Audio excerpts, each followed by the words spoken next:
Happy Wednesday night. You know what that means. It's time for Deep in the Plus. This is the show where we go deep into the Disney Plus catalog and find a movie or a TV show and talk about it. We didn't have to go too deep this week. We're going to talk about Wish, and we're talking about it with Allison. How are you?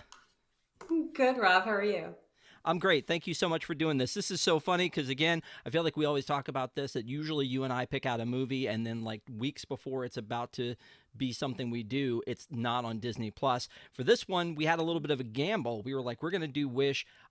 We planned this like a month ago before we even knew it was going to Mhm. be out on Disney Plus, but I was hedging my bets that it would happen, and it dropped last week. A little soon maybe to be doing it, but I'm excited to talk about this one. I saw it in the theater in November. I know you did too with your daughter. Tell me, when you went to see it in the theater, when you saw it in the theater, we won't actually talk about it yet till the end, how you thought about it in general, but when you saw it in the Mhm. theater, what were your thoughts? Well, I was really excited because it was the first Disney movie I got to bring my daughter to. She is just 5 now, and so at the time she was almost 5, and she had only seen one other movie before, the Paw Patrol movie, which is very low quality. So I was very excited to bring her to a Disney movie, and watching her face throughout it, and then how she talked about it after. I was like, oh no, I totally get it. It actually doesn't matter how good this is compared to any other Disney movie because it's still as like the same. You expect a certain kind of quality and a certain impact when you see a Disney movie, and it still hit those beats. And so yeah, we can talk about it overall. But I was really glad to be able to show her her first Disney movie that she got to see in the theaters that we weren't watching at home. For me, my son's was Mulan, and he loved it, and we were like, "Oh, great, this is going to be super easy." And then every movie after that, he was horrible. So, um, and it's his birthday today, so happy birthday.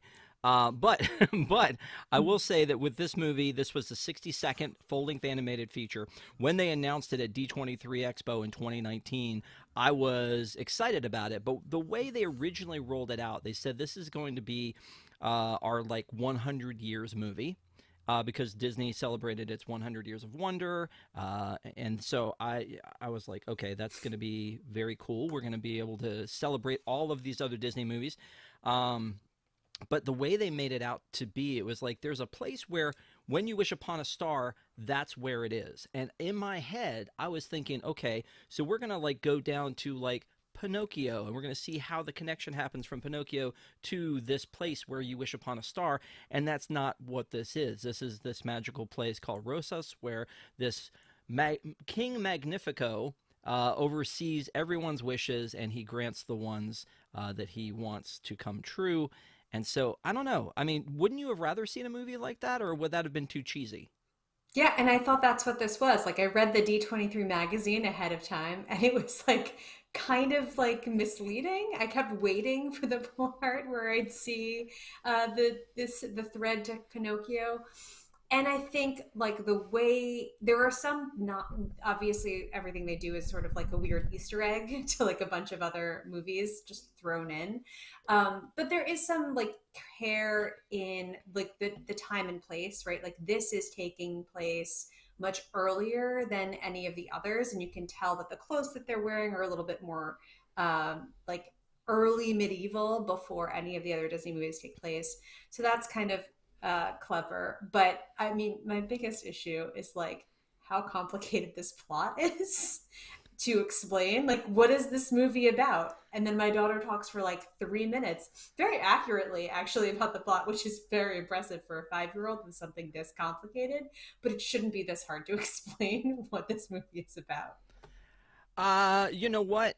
Okay, so you were talking about this being in a certain time period, and you and I were messaging earlier about the time period, and I was like, wait, what is the time period? I wasn't really sure that I knew the time period. And then I thought, what is the setting? You know, we know that like something like Beauty and the Beast happens in France, and we know that even though it's not really Norway, we feel like Frozen Arendelle is in Norway. It's like, where is this?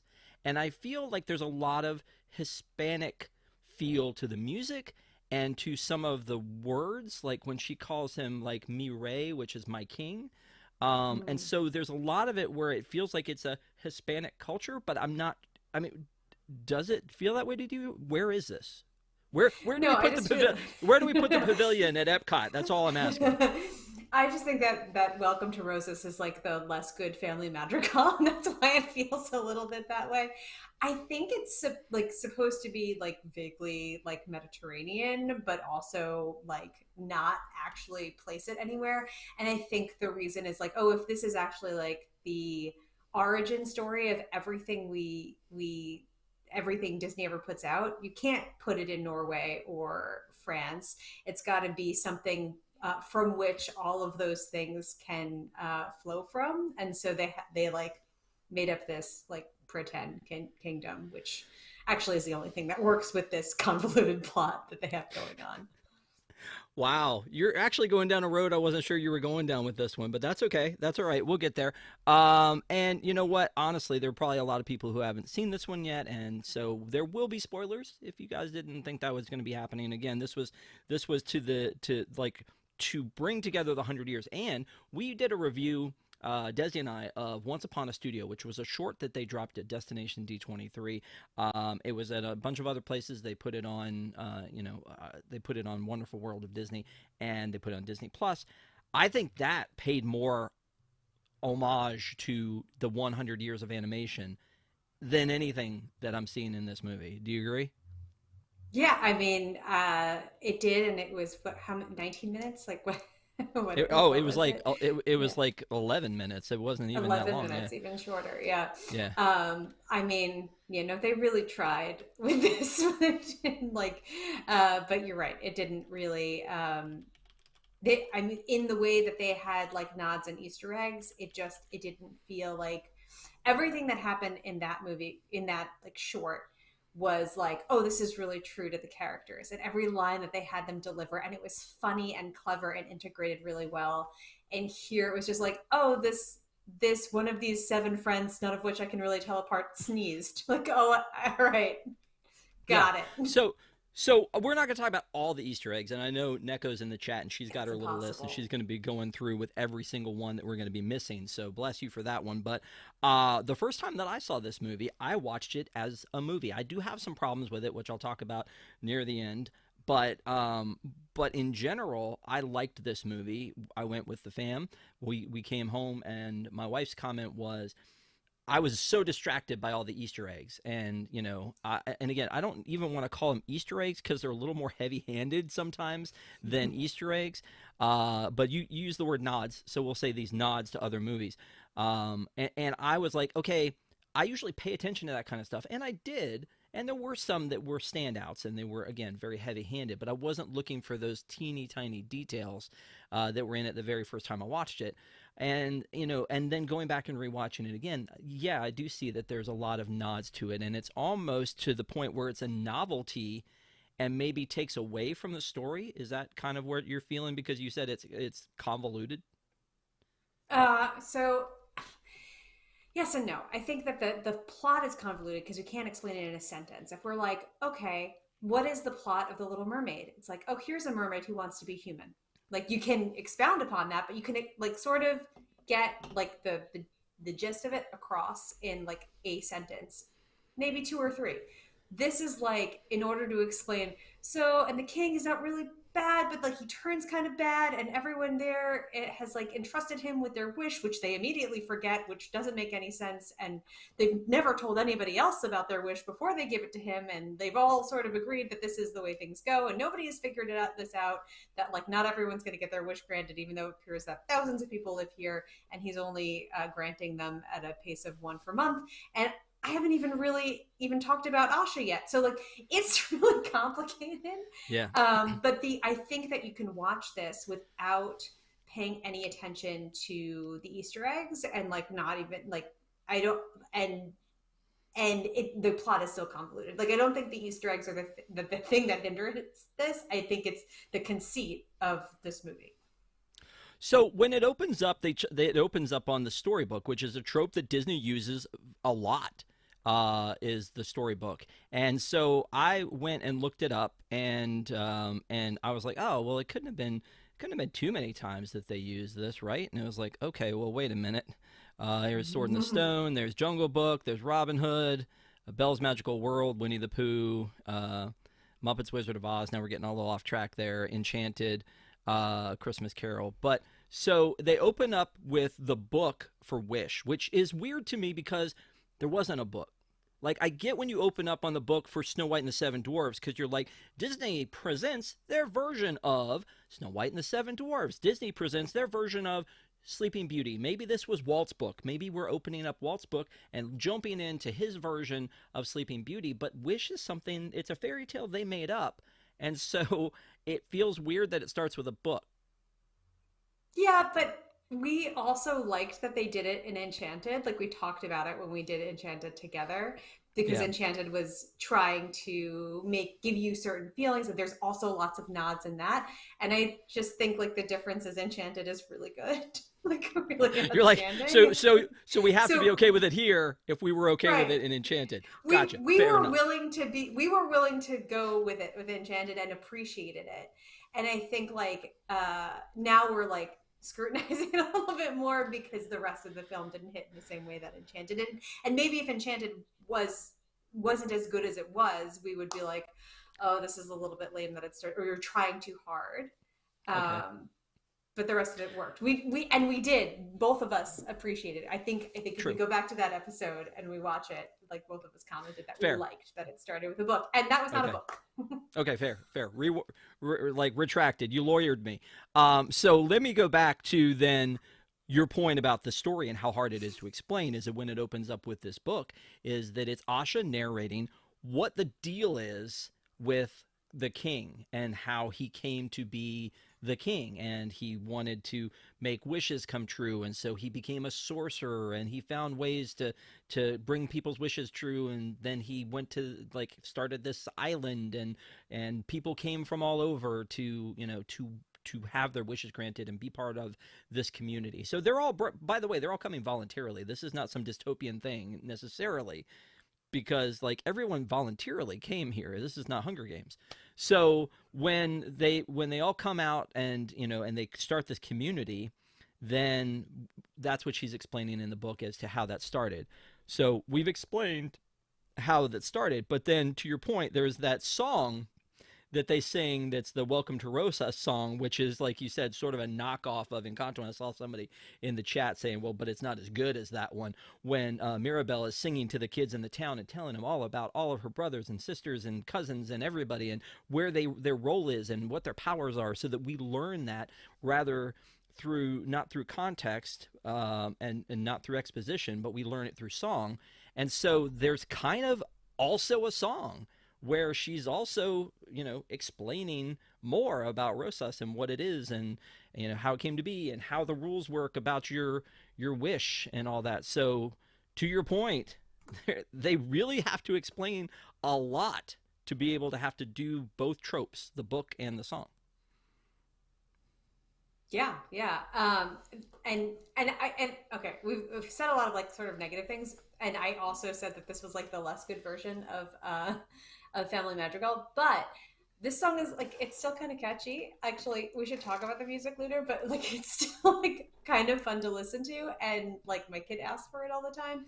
So yeah, if it wasn't so blatantly trying to pay tribute to a more recent version, and we should also talk about like the style of the music, and if they wanted to like hit the old school kind of stuff, that was a weird choice to have things be so poppy. But anyway, yeah, I like, it's still like pretty good, and I think what they do a really good job of is you still get like this weird eerie feeling, even though there's like, it's like unclear that there's anything weird going on. Right. It's like a little unsettling, and Yeah. watching it a second time, I was like, I remember feeling unsettled watching this in the theater, and I can't put my finger on all the reasons why. Right. So that was actually well done. So trailers ruin things a lot of the time. And we knew going into this that Magnifico was the bad guy. Like, when you go into Frozen, sorry, spoilers, Hans is the bad guy. When you go into that, you don't know Hans is the bad guy, and it's like, like M. Night Shyamalan twist. Like we didn't know he was going to be the bad guy necessarily, and in this one, we knew coming in that Chris Pine was playing Magnifico, who was the villain. So that uneasy feeling, you had to have like kind of gotten some of that from the fact you knew he was the bad guy, even though they I, sort of threw a I twist. maybe I didn't. I had never seen the trailer. I went in completely blind to this. You didn't know at all that he was the bad guy. No, I mean, like very early on in the movie, like things felt weird, but like and I also didn't know which direction it was going to go, whether he Yeah. was going to like learn his lesson or what, like figure it out and correct. Like it could go either way, that they're going to make him pure villain as they ended up doing, or if they were going to have him kind of like be like, oh, I've gone too far and I've got to, I'm going to see the light and figure this out. Well, So yeah, I had no preconceived notions going in. and he is kind of a misunderstood villain too, because it's that thing where our villains aren't the villains that we remember as kids. Like, villains are like Scar's the bad guy. It's like, we don't need to know his backstory. We just need to know he's evil. And the same thing with most of these, the of that era. Like Ursula, we didn't need to know exactly what her motivation was, but it was, as modern day, everything has that kind of like misunderstood villain kind of a situation going on. As a matter of fact, there have been some movies recently that didn't really have a villain. We kind of Mm-hmm. talked about that with some of the other movies, like Encanto didn't really have a villain, although I think Abuela was the villain. Is that her name? I don't Yeah, remember. The yeah. grandmother was the villain. She felt like the villain because of what she caused, but there wasn't really a villain in that. And I think that people had a problem with that, and because of this being the quintessential is what they wanted this to be, Disney animated, celebration. It had a villain, but also he's a little bit misunderstood because I do get it that he has put together this fantastic place and he does these things, but he's got a fear and alternative ulterior motive and all that to make it like a little bit more okay. Maybe he is a bad guy, and then the dark magic gets him, and he's over the top, and there you go. So again, as a villain, I don't see him up there with the Ursulas and Jafars of the world. Do you? No, I mean, like, it's hard to be like more villainous than like Cruella or Ursula or Jafar but my daughter asks all the time, like, she really doesn't understand the motivation of Ursula. Really is like asks questions over and over. And Scar also, like, the idea that somebody's just doing something for power or prestige is just like really confusing to her. Maleficent also, like, she loves Sleeping Beauty. We watch that over and over. She asks so many questions about Maleficent.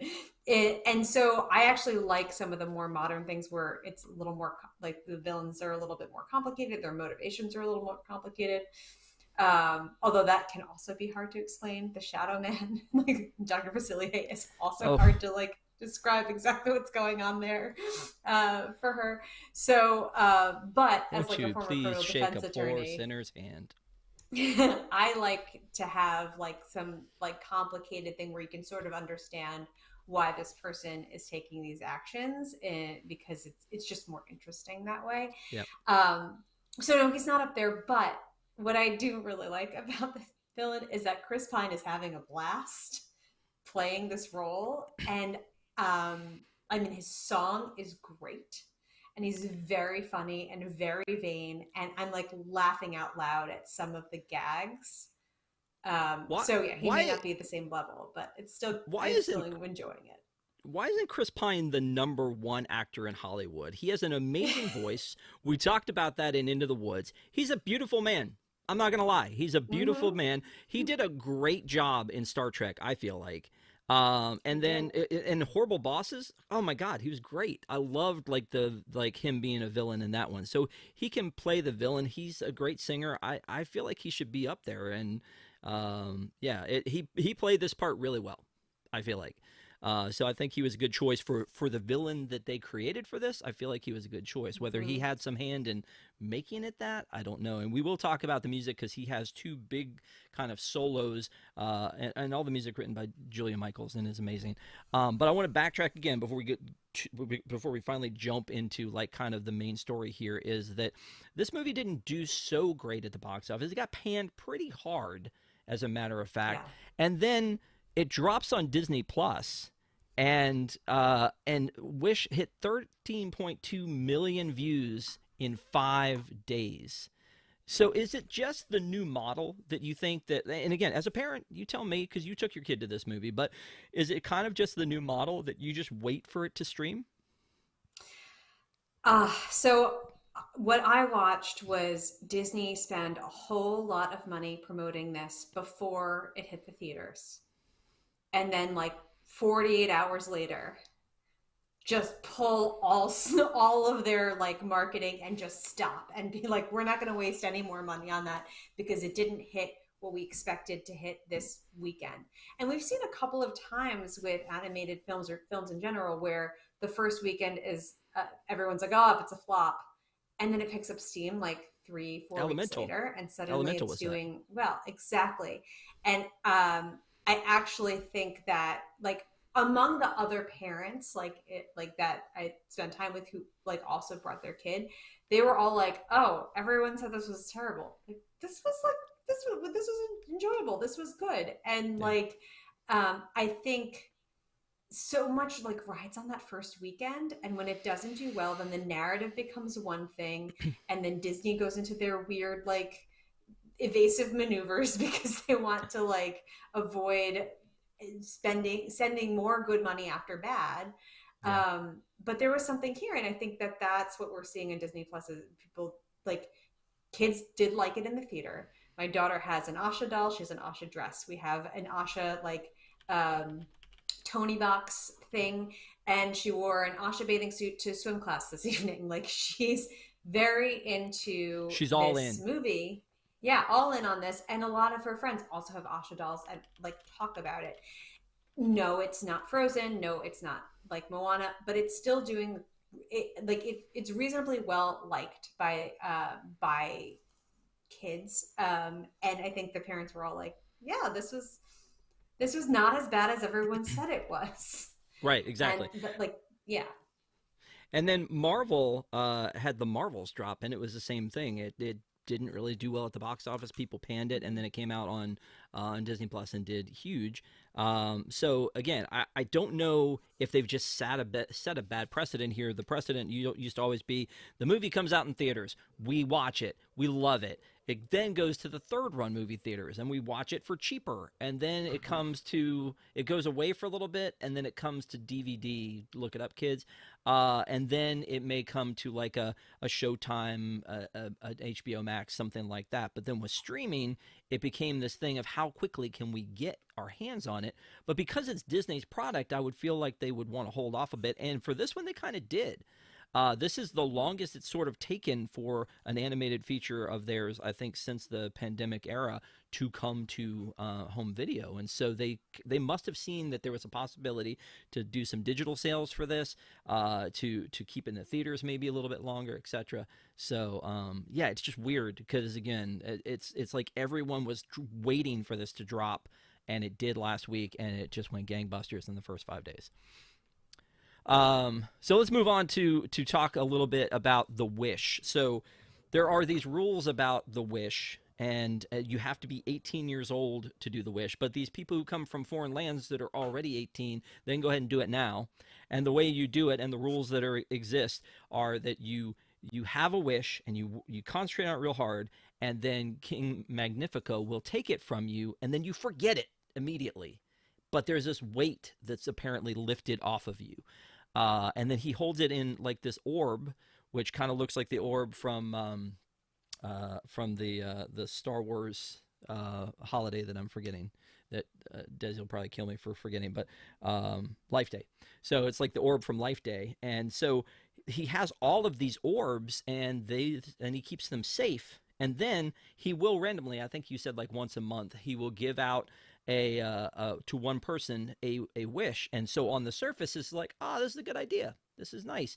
You taken my burden away. You're taking care of me here. And then there's this lottery where maybe my wish comes true, whatever it may be. But what is the symbolism there, Allison? What are they saying about this? Because there's a deeper, heavy-handed meaning that I'm still trying to grasp here about giving up your wish. Is that giving up your dream? Is it giving it to someone else? Is it selling out to the man? What are we talking about here?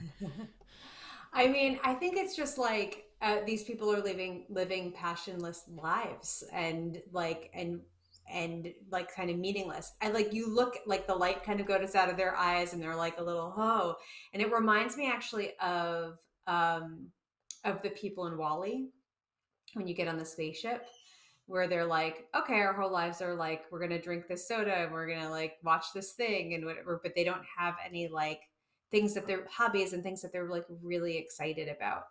And I think what's interesting about Asha when she meets Magnifico for the first time and she's like telling like him about herself and she like lists a whole bunch of things that she likes to do. And I think that's kind of interesting because you don't see that with the people of Rosas, aside from like her friend who likes to bake. But like they have like the one thing, like I want to make beautiful clothes, or I want to do like write this one song. But they don't have like these like multiple little hobbies that kind of bring them joy. They're just like, this is the one thing, I give it up, and then in that time I'll just like kind of live um, this passionless but comfortable existence. Yeah, to that point though, I love when Dahlia has to stall and she starts asking questions, and then everyone starts asking questions, and it's like, yeah, well, wait, I don't remember my wish. What if I don't like that wish anymore? Can I change my wish? Is it too late to change my wish? And they just start asking all these questions that we're kind of asking now, and it's sort of kind of like a little meta in that such situation because I know that there's a making of. There are some Mm-hmm. extras that I'll talk about, but there's a making of that talks about like the wish equation, and they did come up with rules, and Patrick will tell you I love it when they come up with rules and they keep consistent to them. And they came up with rules of like what is a wish and how does it work and what are the stipulations and what are the limits of the king's powers and what are the limits of Star's powers. And so Mm-hmm. I love that all that stuff exists. So Yeah. so so Asha is we're introduced to her, and she has her family. She has her mom and her Sabo, which apparently is like her grandfather.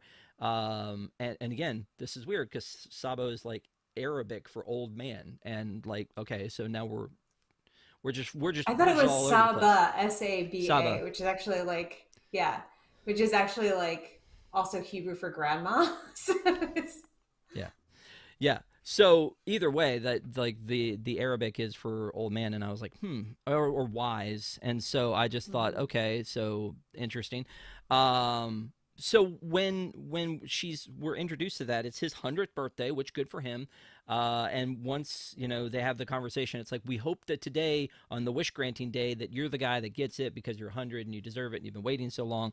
And so then they go into the idea that she's actually in for a job interview with the king, which apparently she was keeping from everybody. Which again is another. It didn't need to be that. Like I feel like it didn't need. Yeah. That's like that's an. To your point about it being convoluted, could have just been she had a meeting with the king to talk about her Sabo's dream or a wish, and that's how that came to be. It didn't really Yeah. have to be. Or, She I was up for an mean, internship. yeah, the apprenticeship thing I think is also fine, but like, why also hide it from your family? Like, it's like unclear why she's hiding it from her family. Her friends, her no, she says something about it, but it doesn't really make sense that she's like it's like too much or too much pressure for them to know. I forget what she tells her friends when she first sees them in the kitchen, but Yep. it's just weird. Like, why? So That's let another plot point we don't need. so let's talk about her friends. As you mentioned before, they are not subtly the seven dwarfs. Like it's not subtle at all, and not only in the way and the colors that they wear, in their actions that they do, the sleepy, the sneezy, the bashful, where did you go, the guy that's a little dopey, but also all of their names start with the same letter as the letter of the dwarfs. They went to so much trouble for this bit, And is it They because did. that was the very first animated movie? Do you think that's where the payoff comes in? Yeah, I mean, it must be, right? Because most of these characters add nothing. Like three of them maybe add something, but like we don't need seven of them. It doesn't actually advance the plot in any way. So they just must have been like, we got to wedge this in here somewhere in some meaningful way, and pay homage to the very first full length animated feature. Yeah, but Asha yeah, and I the didn't Seven really. Dwarfs. And you say it's heavy-handed, but it's funny because like I watched it the first time, I didn't get that there were seven of them. Did It was and one of the the first thing I second, picked out. Yeah. yeah, no, it's very obvious. Like in upon a second watch, and somebody pointed out after. But you know what I didn't see was like the the the crutch. I didn't understand was like Doc's like walking stick or whatever, and then I was like, oh no, it's exactly the same. I get it now. So I mean, I'm not great with visual cues and definitely not good with like identifying colors and things like that, so it's not for me, I think. But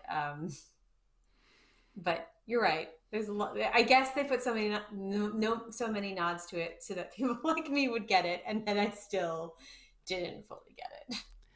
Well, another throw to Disney's rich, vast history is the Queen is basically got Princess Leia's hair. No, I don't think that was on purpose. It is, yeah, it's, but the Queen, brings Asha in. She has this meeting with the king, and again, at this point, we don't know necessarily. Although, again, with the trailers and all the news ahead of time, we don't know that this is, that he's the bad guy, but he comes into the room to interview her for this internship. Again, weird. But then he's basically gonna give her the internship, takes her in, shows her the wishes and where they are, and they have a song together. And this is where I want to transition over into talking about the music, because again, Julia Michaels, she has issues. I got them too. But I love that song, and I was like, when we did D23 Expo in 2019, Adriana DeBose came out and sang the song, and it was like, oh, by Julia Michaels. I'm like, no, like the pop star like issues. Yeah, no, that can't be, and it is. So I was like, okay, that's cool, and I looked at this. And so there are these songs, and it's the Welcome to Rosas that she sings, and then there's a song that she and Chris Pine sing together, and it feels like a love song. Am I wrong on that? I didn't notice it like the first when I watched the movie and like in the theaters, but I did notice it this upon the second watch. It's like really, it's a little bit weird. The tone and I don't know, it feels like a love ballad. Yes, At All Costs, I think is the name of it. Um, and again, it was just like, I think it was the second time through watching it that I was like, this feels a little bit like a love song between this 17-year-old girl and this king. By the way, how long has this kingdom been here? Because he is the original Hmm. founder of this kingdom. And Saba there's is Saba. 100. He's Yeah. 100. And like so, and obviously he has the gray hair. The queen does not, but they founded this place. So did they found this place like 20 years ago, 10 years ago, Yeah, it or looks or like is it multiple generations, and I was like, is he also like immortal? Like, is he, or does right? he have some kind of like what's her name, Mother Gothel? Like, I'm taking some kind of and like youth like potion to like just continue to look like that, and I guess the wife too. I don't. Yeah. It doesn't make Ronald any says, sense. Sounds creepy. I hope you're talking about the song too, because I agree. In the song, he says, I will protect you at all costs. And he's talking about the wishes, but it doesn't feel that way as they duet this together. I will protect you at all costs, keep you safe here in my arms. I will protect you at all costs. Again, it just didn't feel right. Didn't feel right. I don't know why. It just didn't feel right. So anyway, but let's again transition into the music. The music in general was very strange because I really, really liked it, but I don't know where it fits in the whole Mm-hmm. scheme of things, because it's like it's pop, but it's not pop, And so like and even like the tone of the main song, This Wish, it doesn't go where you expect it to go when you're singing it the first time along. You're like, I think I know this, and it's like, so I make this wit, and it drops and it goes up and weird. Am I wrong? Like it feels. Yeah, no, It's a really I good mean, song. it's pretty. It's unexpected. I think it's so. I think the choices are weird because I feel like if you want this to feel like the origin story, that it should have like music that's more. I mean, at least something that's like more Alan Menken-y and like Tim Rice, if not going back a little bit further to the kind of When You Wish Upon a Star and like or even making it sound something like Snow White, like that would make sense. But if you want to make it a little bit more contemporary, I still think like, well, then Lin-Manuel has done several now that have all Right. done really well, and now that is also synonymous with a Disney sound. But instead, they departed from both of those things and like hired pop musicians and composers. And it's good. I like it. It just doesn't feel. It doesn't give Uh, me the feeling and, that you expect. and I can't say enough how like the music grows on me. And I've made this hypothesis before that I feel like we like these Disney movies that have music with them because the music sticks with us and makes us gives us the feels for the movie all over again and makes us want to rewatch it. That's what I think why people want to watch Encanto and not Raya. Raya's a good movie, but has doesn't have the music. Same thing with something like Strange World that they were talking about. That was the movie that came out before this one, Mm-hmm. didn't have the music, but we're all singing Frozen songs. So I feel like the music does have a big hold on whether this is going to be a classic movie or not. And now that I'm thinking about it, it is a really big departure. You have Alan Menken, who could have come into this. Tim Rice could have come into this. You could have gotten Richard Sherman to come into this. And if this is a real salute to 100 years, maybe you could have had them all collaborate together, but they Yeah, were or looking the for something different. Lopez's. Like, There you go. yeah, Exactly. I mean, Um, left that out, but but again, I'm not belittling this music because the This Wish song like slaps. I love that song.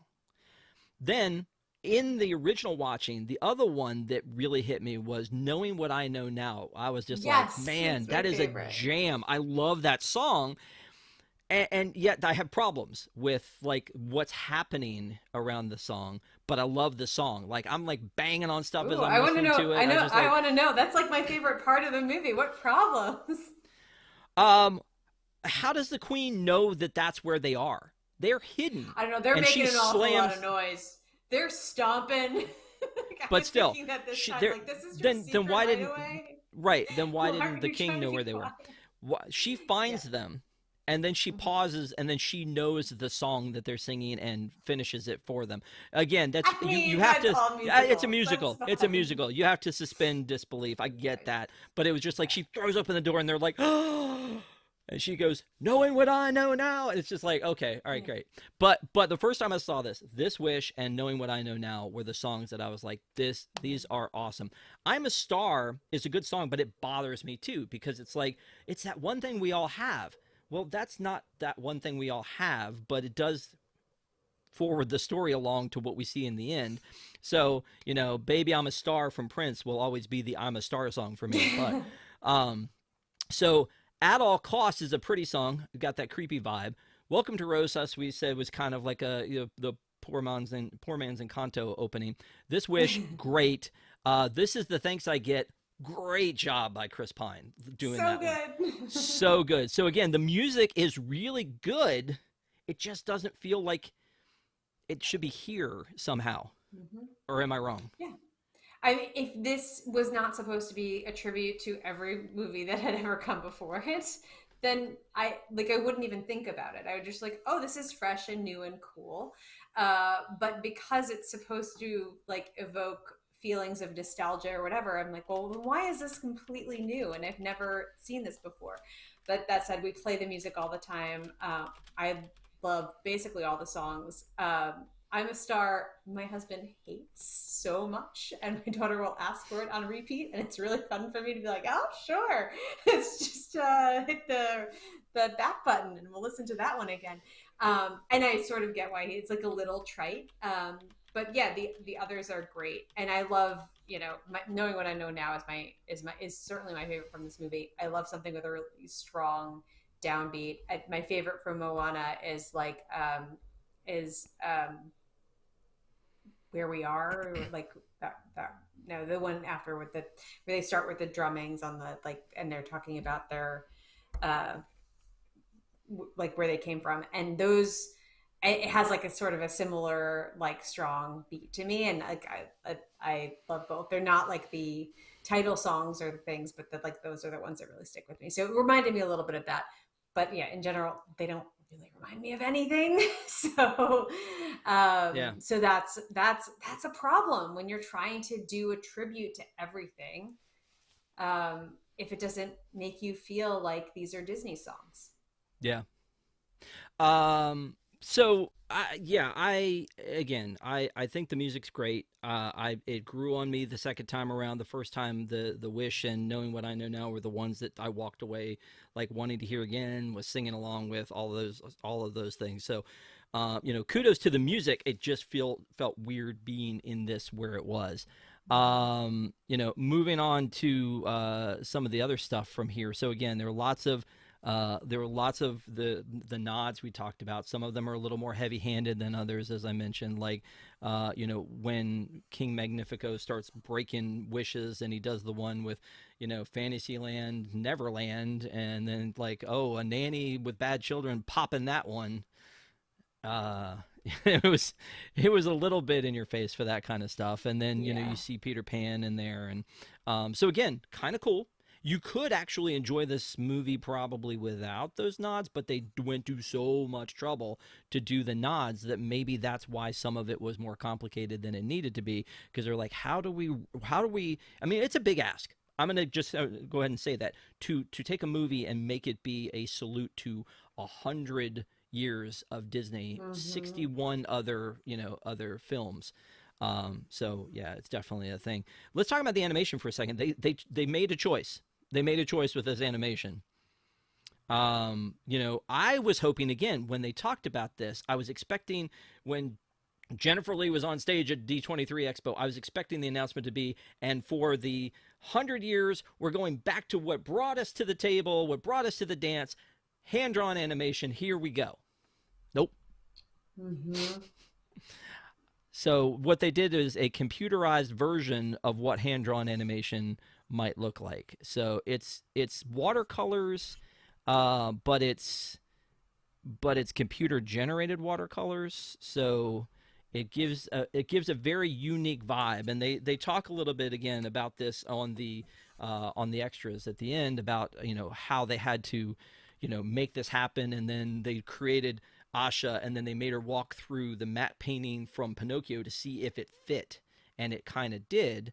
And they're like, okay, we've established mudge, which is something about where like the ink meets the paper, and Mm-hmm. so we've done it. But I think at least at the very beginning, it was distracting for me. What are your thoughts?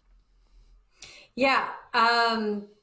Yeah, I think that's right. I think also like there is so much like sweeping, there are so many like sweeping camera angles like around the staircase of inside the castle and stuff, which is really, really cool, but doesn't feel like vintage at all. Um it you get a little bit of that in like Beauty and the Beast in the ballroom scene, but this was like, yeah, it was like it it's nothing we've seen before. It doesn't, you don't identify it as like, oh, that's Disney. Actually, I look at it and I'm like, oh, maybe that's DreamWorks. I see some like stills of it. So the style is just a little weird, a little off. And again, I was waiting the whole time for her to travel to the Pinocchio's village, and it never happened. You're talking about the like Beauty and the Beast. This felt to me like a Be Our Guest sort of a thing. Hmm. Like, no, I don't know. Yeah. With So I mean, it's like I could feel like you could play Be Our Guest to this one, and it would, like, without the sound, and it would probably fit pretty Oh, well. that's a good Um, idea. Someone should do well, that. there you go. Although, like, scenes like this, where is it? This. Oh yeah. It's It's a a little weird much. choice. Yeah, it Weird is a weird choice. choice. It is a weird choice. But again, as we got into the movie, I started getting okay with the way the animation was, but I had really hoped they were gonna go. We're gonna go back to hand drawn animation. Whether it's better or not, Mhm. I don't know. But people still do stop action, like uh, the Nightmare Before Claymation. Christmas, and yeah, and they do stop action stuff still. Even though it is a very hard medium to do, they still do Hmm. it because it's different. And so I feel like it would be nice if they had done that for 100 years, but they didn't. Yeah. Yeah. And my daughter asked the other day if we could like go to the studio where like Walt Disney like makes the thing so we can see the people who make the movies and how they make, and I was like, oh Ooh. gosh, it's not gonna look like what you think it looks like. It also really made me miss like the old MGM studios. Like, yeah, I really wish I could bring you Yeah. and so you could see people drawing things.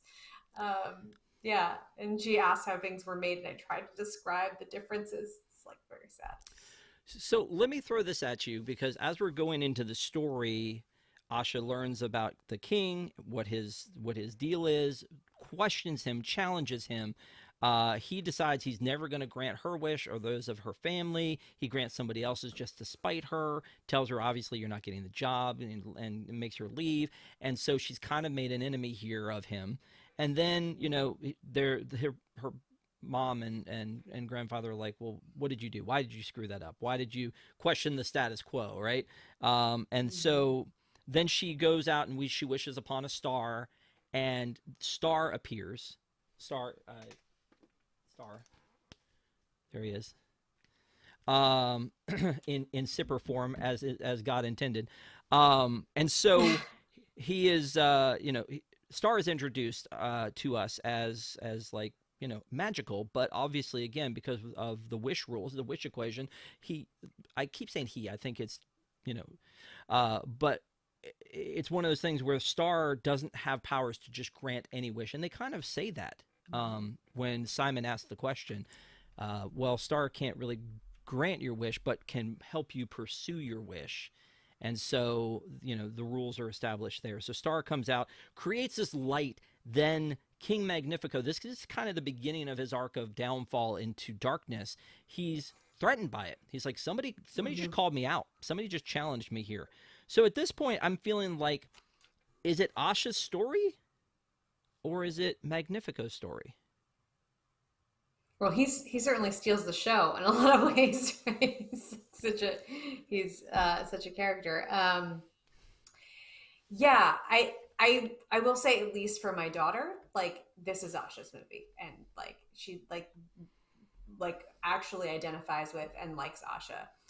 I do think that like Asha isn't as interesting or as like as big of a character as like a lot of other did. Like Ariel is like this huge effervescent personality, and like I think typically like heroines in Disney films will like like be have really defining features, and she doesn't really.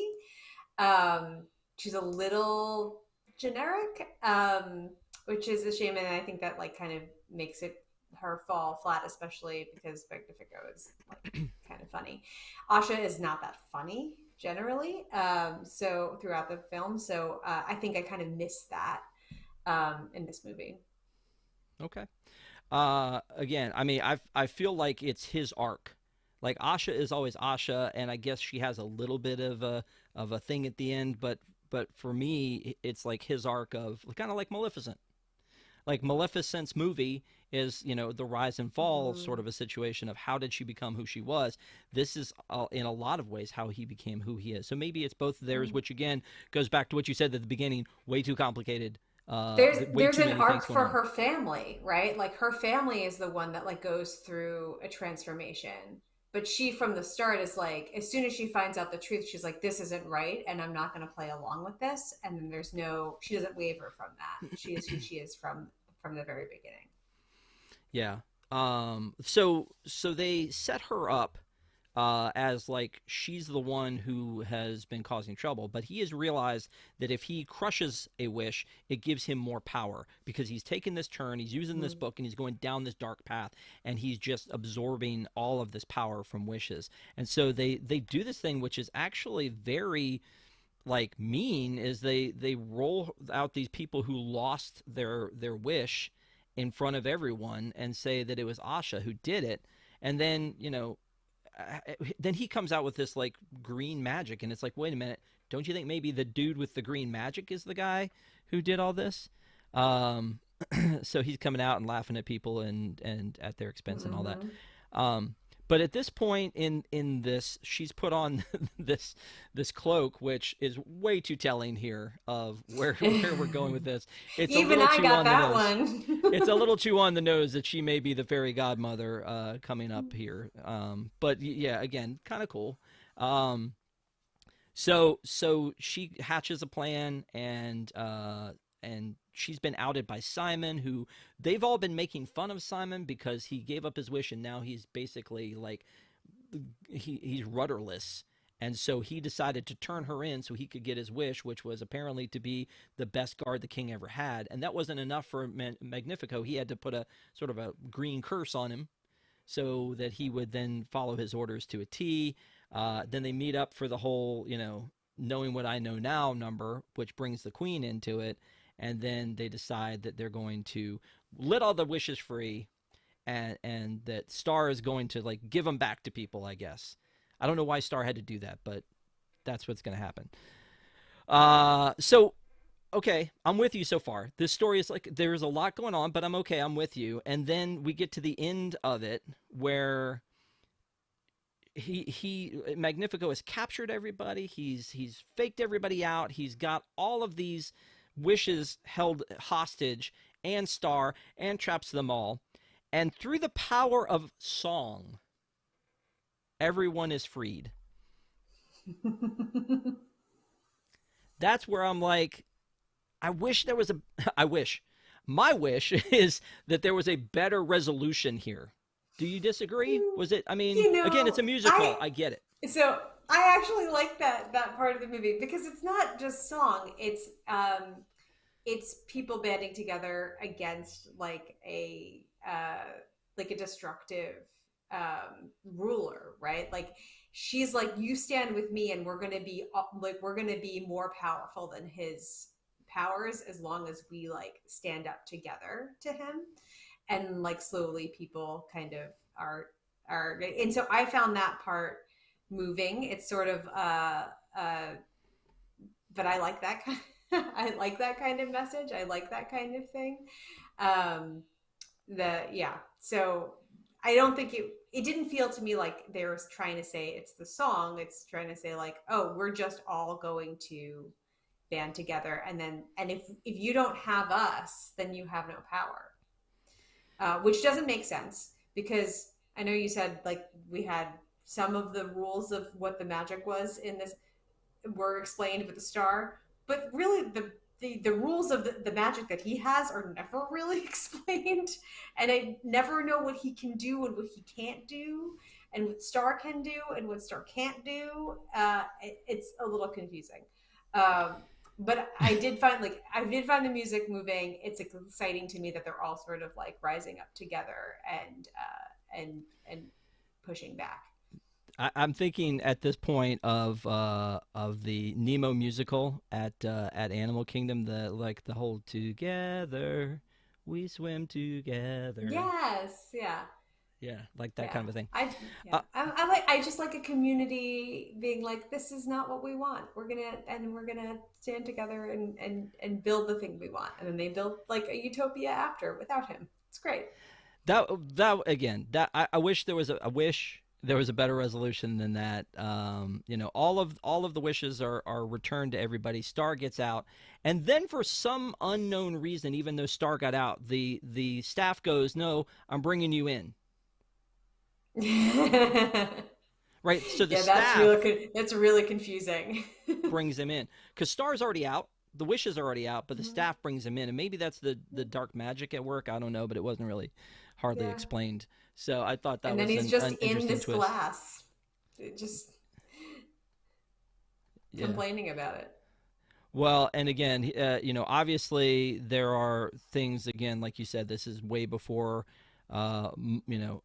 a lot of things happen, but this is the magic mirror's like origin story basically, and you can see that when the explosion happens, that there, if you pause it, you can see, and there's even like a more Mhm. specific one. I couldn't grab the pause, but you can see the face of the magic mirror that we know today, and that's kind of who he becomes as she becomes the fairy godmother. He becomes the magic mirror, and then Rosas is free, and Peter and Wendy are building a flying machine, and it's all going to be great. Again, I that's the hiccup I have is that this is how this happened. Why is And Peter then middle-aged? I don't know. And then they all pull Like, their wishes into their chest, hmm, yep. and they are relieved when they do that, Hmm.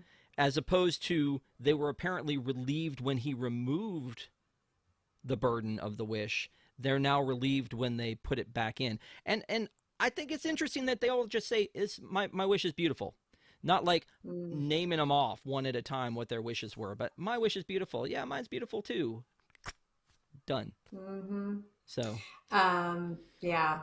But I think that that is interesting to see that for humans, like when you, what is a human without yearning?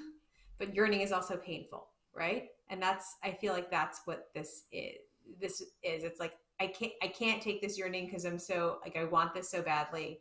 I'm relieved to kind of have it taken off my hands, but then over time you're like, okay, but now what? And then they're so relieved to get it back. I kind of get it. I buy it. I like the theory of it. It is complicated for a 5-year-old to understand that, but these cartoons are not meant for you, little one. These cartoons are meant for mommy. Um, so there's the funny bit with Alan Tudyk, who is obviously, we haven't talked about the cast, but is obviously Disney Animation's, golden child. Has been in all the Disney animated movies, and he is Valentino in this one. Also Valentino in popcorn bucket form, as again God intended. Um, but so he makes a call about like I dream of a utopian mammal society where basically talking about Zootopia, which he was also in, which was a cute way to give a nod to Zootopia. Star makes a new version of the magic wand to give to Asha because she's going to be the fairy godmother, and they all but say that they do say she's going to be the fairy godmother, and yeah. So I mean, this is an origin story in a way, and that's an interesting take to take a movie that is supposed to roll up 100 years of magic or wonder, and make it, instead of it being at the end or the middle, taking it back and making it sort of the origin story. That was an interesting yeah, take, I do think. do a prequel. Yeah. Um, and of course there's a neat little thing at the end where Star apparently is the birth of all Disney fireworks, and Yeah. uh, and and then comes and does the classic hidden Mickey fireworks, Hmm. which is cute. And then kind of does the whole major look. We see the wish book, and then it goes back, and then we see the credits, and then in the credits they kind of start to throw like a purposeful nod, not an Easter egg in any way, to all of the Disney full length animated features that have come before. And Neko pointed out to me earlier that there's some that are missing. And so, the sequels are missing, which makes sense because you don't put Elsa in there twice and have it make sense. Also, there are some missing of the anthology movies, like the Make My Music Fun and Fancy Free, all that kind of stuff that were in there. But there are a couple others that are missing in here too. So you guys will be able to go in and just watch the credits and figure out which ones are missing for you. Um, but it all ties up in a bow, and then we see Saba at the end singing or playing "When You Wish Upon a Star" as we see that Disney 100 end again. Um, but again, back to the cast. Uh, uh, it's an amazing cast, and yet it's a very kind of mostly unknown cast. I feel like Alan Tudyk, we know Alan Tudyk. That makes sense, and Adriana DeBose had been huge in West Side Story. I think is where like she kind of made her big screen like name for herself probably. And then she comes in and does Hmm. this, and then Chris Pine again, like I said, is amazing. Victor Garber is in it Hmm. as Sabo, and so again, there are a lot of little ones who are in here and there. Evan Peters, who is um, the guy who is Quicksilver, is one of the dwarves. So anyway, again, not huge cast, but people you kind of know. Rami Youssef also in it. Right. Um, Anything else we need to talk about before we wrap this up? I mean, again, it's kind of been all over the place, but it's because we felt like there was so much to cover in the fact that it was kind of all over the place. So, anything else before we get into final thoughts about it?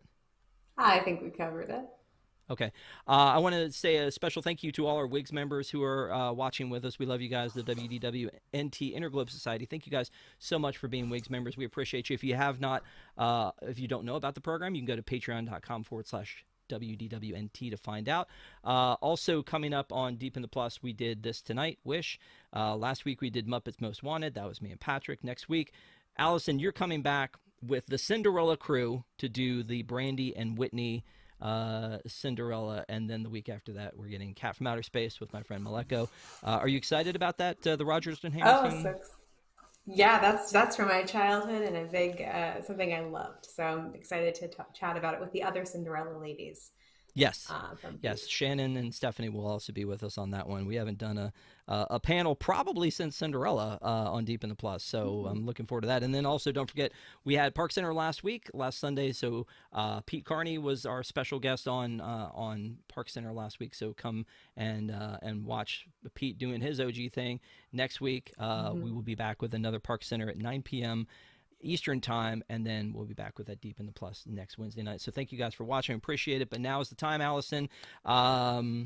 We've talked about the music, we talked about the movie, the animation, what it means to 100 years of wonder. But I got to ask at the end of the day, would you recommend this movie? Yes, it's not that bad. And in fact, there's a lot that's pretty good about it. And let me just tell you, being a parent of a young kid, you go to the theater, the things that we have watched this year, like Trolls 4, was it 3 or 4? I'm not even sure. I fell asleep Three, during it. three. 3. Migration, horrible movie. We watched, she went, thank goodness, with my husband doing God's Worth, taking her Paw Patrol, which I did not have to go to. The stuff that is available like over the course of 1 or 2 years is like not good.